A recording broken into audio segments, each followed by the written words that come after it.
Selamat datang di Jawab Ji, edisi film yang ke-7. Setelah gue pikir-pikir, gue sebenarnya kan gak harus jawab semua pertanyaan ya. Sampai 7 loh nih.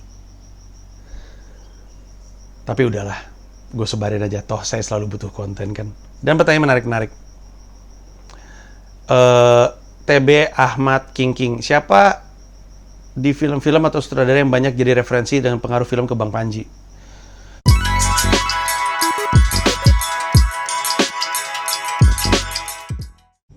Hey, what's up guys? Today I'm gonna be making a video, an announcement for my merchandise, and I'm trying to design my new model, and I'm working on my Technobots, which are robots I'm creating, and you can buy my merchandise from my dad's store. It has cool kids on the sleeve, only one of them, only on this sleeve, and it says my name on the back, so you better go get it. There's a lot of colors. They're like blue, and there are purple, red, and this one that I'm wearing. And I'm going to be making a white and golden one. And Daddy, where do you buy it? Tokopedia.com/karyapanji. And yeah, don't forget to like and subscribe, turn on post notifications, so whenever I post a new video, you know when it's out. Bye! Kalau pengaruh sih gue nggak tahu ya, nggak kelihatan atau belum kelihatan dalam film-film gue juga baru juga 1, 2 sama yang ini, tapi yang ini kan belum rilis. Tapi kalau jadiin referensi sih banyak ya. Ernest Radit adalah referensi gue, maksudnya gue pelajari gitu. Terus gue banyak mempelajari filmnya David Fincher. Gue suka sih rata-rata filmnya David Fincher. Terus Bong Joon-ho juga gue pelajari filmnya, terutama yang Parasite, tapi juga film-film sebelumnya karena ada banyak pembahasannya di YouTube. Terus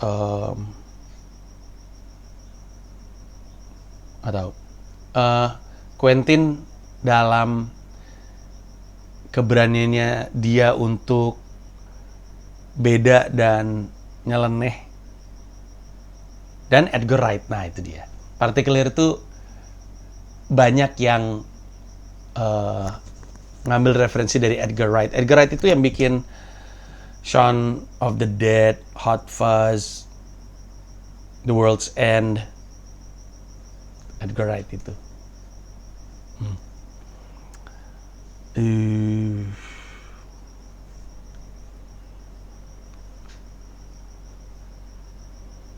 Dika Mahameru.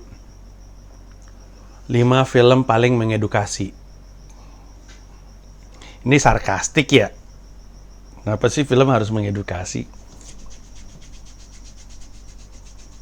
5 film paling mengedukasi. G13 PKI.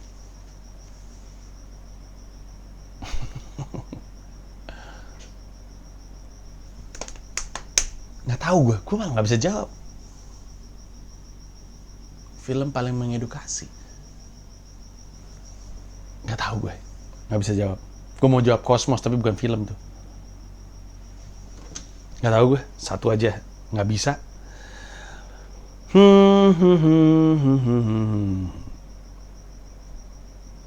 Liu_Hans 25 nih. Masa depan film Indonesia masih ada atau tidak? Bocah nggak ya? Coba kita lihat. Nggak bocah deng, malah graphic designer nih. Kenapa ya dia bilang masa depan film Indonesia masih ada atau tidak? Film Indonesia bagus-bagus gitu. Iseng doang kali ya. Nggak usah kita jawab deh. Ari Maxbul, film komedi terbaik menurut lu bang?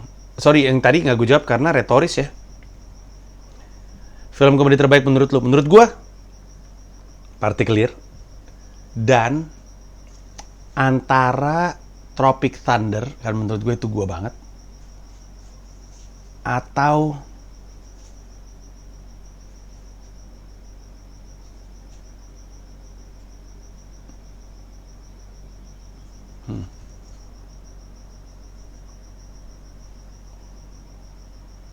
Tropic Thunder.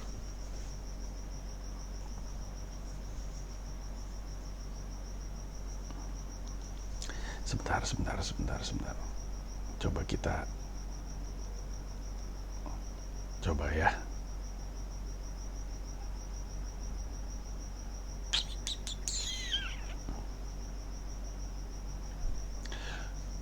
Kung Fu Hustle atau Shaolin Soccer?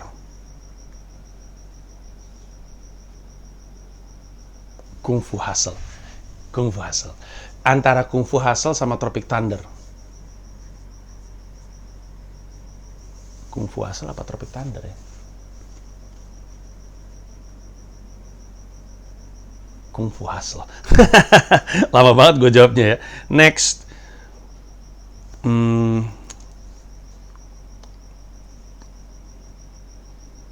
Farid Juanda, film yang terseram yang pernah lu tonton luar negeri ataupun lokal? Lokal kayaknya Bayi Ajaib versi zaman gue kecil. Karena sampai sekarang gue masih takut tuh.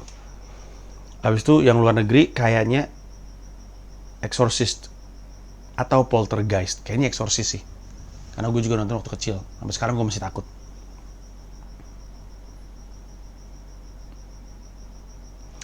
Ruli Yantami. Terlepas dari Mas Panji yang akan jadi sutradara, gue seneng banget lu namanya bisa acting sama Reza. Ya Allah, thank you Mas Panji dan good luck sama-sama. Mafia Bola pemainnya Reza Rahadian lagi, bosen gak ada pemain lain apa? Gue udah jawab tadi ya, itu kayak ya Allah Zlatan Ibrahimovic lagi, gak ada pemain lain apa? Ya Allah Cristiano Ronaldo lagi, gak ada pemain lain apa? Namun juga bagus. Salju Api, kenapa film Indonesia jarang banget bikin film sci-fi? Tadi gue sempet bahas, gak tahu di video sebelumnya kayaknya, di video sebelumnya atau video sebelumnya lagi gue lupa yang mana, tapi intinya adalah ada faktor biaya yang dibutuhkan untuk film sci-fi yang sangat bagus. Ini kalau sci-fi yang dimaksud adalah kayak Star Wars, Star Trek, gitu-gitu ya. Atau Gravity, atau Interstellar, atau Contact gitu ya. Ada faktor biaya yang sangat besar versus jumlah layar yang tersedia yang mempengaruhi berapa banyak maksimal penonton film yang bisa terjadi di Indonesia, yang juga berarti berapa banyak maksimal biaya produksi film Indonesia, gitu kurang lebihnya. Tapi ada juga faktor relatability, kayak waktu gue bikin film Partikelir itu 2 produser dari 2 PH dan 1 sutradara ternama sama-sama bilang film itu nggak relate. Itu kayak bikin film Amerika untuk orang Indonesia. 2 produser dari 2 PH yang berbeda, 1 aktor ternama, 1 sutradara ternama yang bilang bahwa ngapain bikin film detektif, nggak relate di Indonesia. Sama kayak film zombie. Gue tuh suka banget film zombie, tapi gue nggak suka The Walking Dead. Tapi gue suka banget film zombie, apapun itu. Mau itu Zombieland, Shaun of the Dead, World War Z, I Am Legend, apapun lah, gue suka deh. Dan sempat ada kan 2-3 film tentang zombie. Filmnya Soleh tuh yang zombie apa, gue lupa. Film Soleh, terus filmnya Anggi tentang zombie juga, 5 Cojogan kalau nggak salah, kan nggak laku. Terus filmnya Joko Anwar tuh yang Pengabdi Setan tuh sebenarnya nggak sebenarnya ada zombinya ya, tapi nggak dibilang ini film zombie, makanya mungkin laku. Tapi gue suka banget film zombie dan orang selalu merasa film zombie nggak laku. Film olahraga juga nggak dianggap sebagai film yang laku. Sci-fi juga nggak dianggap sebagai film yang laku. Kayak Star Wars tuh di Indonesia peminatnya sedikit. Kita ngerasa kayak Star Wars, tapi cuma di bubble ini doang aja. Tapi secara Indonesia Star Wars tuh nggak disukai. Makanya mungkin jarang banget bikin film tema sci-fi. Paling yang berani-berani aja. Kayak Anggi itu filmnya yang 3, ya nggak sih? Yang, ya kan? 3 Alif Bata. Itu kan hitungannya sci-fi ya. Gue nggak tahu tuh laku atau enggak. Nah, tapi sebenarnya science fiction kan nggak harus pakai yang heavy di CGI atau digitalnya gitu. Gue sejujurnya punya premis tentang yang hitungannya masih sci-fi. tapi nggak heavy di CGI. Tapi nggak tahu deh akan gue jalanin atau enggak, karena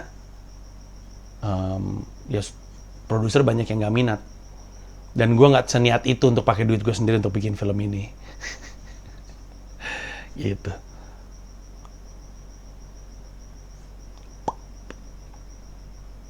Goyal, film yang lagi lu tonton akhir-akhir ini apa bang? Gue tuh kalau malam sering nonton Netflix atau di Apple Movie. Tapi biasanya gue kalau malam-malam nonton untuk nyari hiburan gitu sambil ngemil itu, gue nonton film yang bener-bener hanya menghibur aja gitu. Biasanya gue juga nggak ngerti kenapa. Kayaknya escapism deh. Gue tuh kalau capek gitu ya, kalau malam-malam pengen nonton, hampir selalu yang gue tonton sci-fi. Hampir selalu. Gue tonton berulang-ulang aja film sci-fi. Star Trek berulang-ulang, Star Wars berulang-ulang, Interstellar berulang-ulang, Gravity enggak sih, enggak berulang-ulang, tapi Star Trek yang series yang baru di Netflix gue tonton juga, terus The Arrival, pokoknya apapun lah. Kayaknya escapism, gue pengen kabur aja gitu dari dunia. Tapi biasanya gue nonton yang kayak gitu-gitu, karena gue emang suka dan kayaknya itu membawa gue ke dunia yang bukan dunia ini yang bikin ribet. Yudhistira Calvin, peran apa yang pengen banget lo perankan tapi belum kesampaian? Jadi ayah. Arfandit, satu nama atau musisi atau band Indonesia yang ceritanya bakal kompleks dan layak dijadikan film biopik. Glenn Fredly. Itu kalau musisi, kalau band Gigi. Atau Selain udah pernah soalnya kan.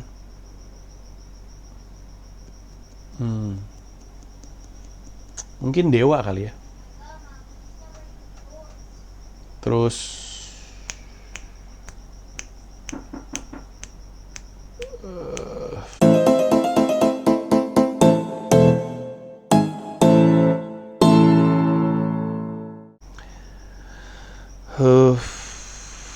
Nur Hayati, Nur Say, untuk film terbarunya kenapa pilih Luna Maya? Jawabannya adalah kenapa tidak. Karena dia cocok dengan karakternya, gue tahu kemampuan aktingnya, dan dia juga belum pernah satu layar sama Reza. Jadi kan sesuatu yang baru. Warun Kabiumi, apa motivasi jadi sutradara mau nyaingin Ernest atau Radit? Yakin bisa? Kasihan juga ya. Kasihan juga. Gue tadi mau ngomong kasihan juga Warun Kabiumi. Kayaknya dia tipe orang yang ketika melakukan sesuatu pertimbangannya itu adalah faktor eksternal. Sebaiknya jangan Warun Kabiumi, karena elunya jadi capek, elunya jadi stres. Ketika lu ngelakuin sesuatu, motivasinya harus dari sesuatu yang internal dari lu, karena lu pengen, bukan karena lu pengen jadi kayak dia atau lu pengen ngalahin dia dan segala macamnya. Menurut gua itu semu, melelahkan, dan buat apa? Jadi gue minta maaf tadi kelepasan ngomong kasihan. Tapi intinya gue pengen jadi sutradara karena gue esensinya adalah storyteller. Gue pernah bahas di video ini tapi part pertama atau kedua. Kalau lo perhatiin, semuanya dari diri gue tuh adalah storytelling. Stand up gue storytelling, buku gue diceritakan seperti storytelling, rap gue bahkan banyak yang storytelling. Jadi gue sering bertutur cerita, dan sebagai pencerita, film adalah medium storytelling yang tepat. Dan ada banyak cerita yang hanya cocok pakai medium film. Dan gue punya, setidaknya ada 2 cerita lain yang ada di kepala, yang pengen banget gue bikin. Sisanya ada 4 yang ada di kepala, tapi yang pengen gue bikin 2. Kalau 2 ini udah kejadian, selesai deh gue. Nggak terlalu pengen jadi sutradara lagi. Gue cuma pengen itu keluar. Film pertama yang gue tonton, Diego James Christian 19. Kayaknya film Don Aufar. Cari tahu sendiri.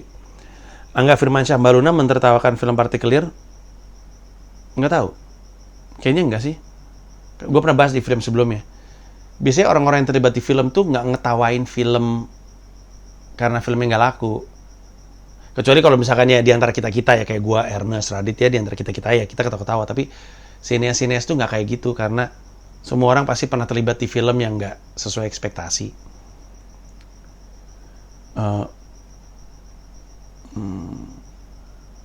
Mana lagi ya?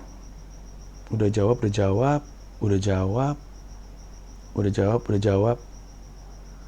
Tajul Tab, film dengan pesan moral terbaik. Nggak tahu gue nggak terlalu peduli pesan moral dalam film.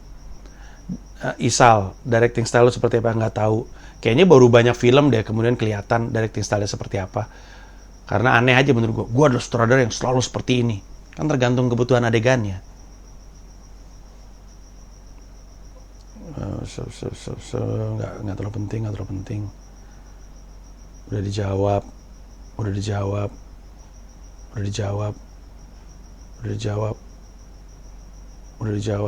Oh nih, Andika 20 PK. Karakter film apa dan jadi siapa yang paling menantang untuk diperankan? Raka, paling menantang. Dan paling memuaskan. Karena kalau ada orang sampai percaya gue pinter ngaji, berarti gue jago aktingnya di situ.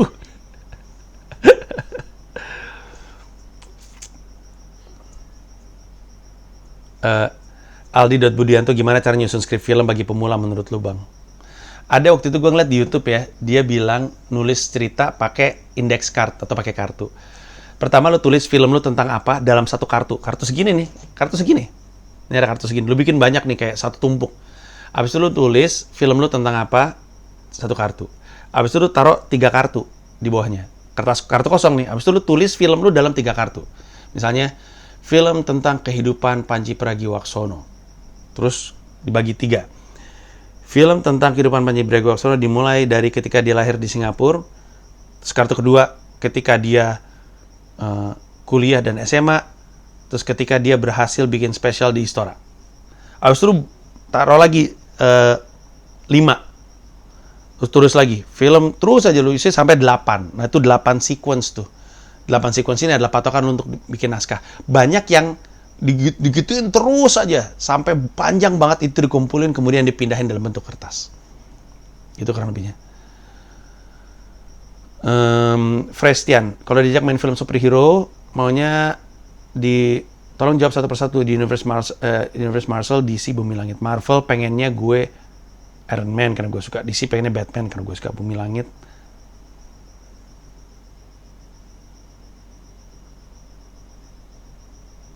nggak tahu. Udah dijawab. Film Indonesia menurut lo epic bet apaan, Bang? Down di atas bantal.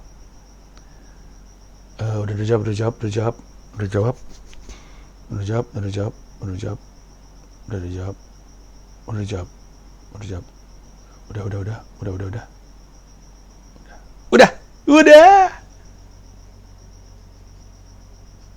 Udah kan?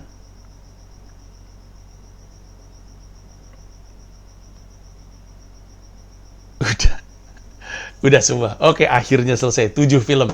Makasih udah nonton. Dan semoga gue udah bisa... Intinya gini, nggak semua pertanyaan gue jawab. Pertanyaan lu mungkin nggak gue jawab karena mirip pertanyaan orang lain yang udah dijawab. Jadi ini kan ada 7 video, lu tonton semua deh tuh. Dan yang nggak gue jawab, biasanya nggak penting. Terima kasih banyak. Dan semoga ketika film gue tayang, lu berkenan untuk nonton. Nantikan aja. Nggak tahu kapan dan nggak tahu di mana. Tapi untuk semua pertanyaan ini yang udah gue jawab, terima kasih. Dan goks.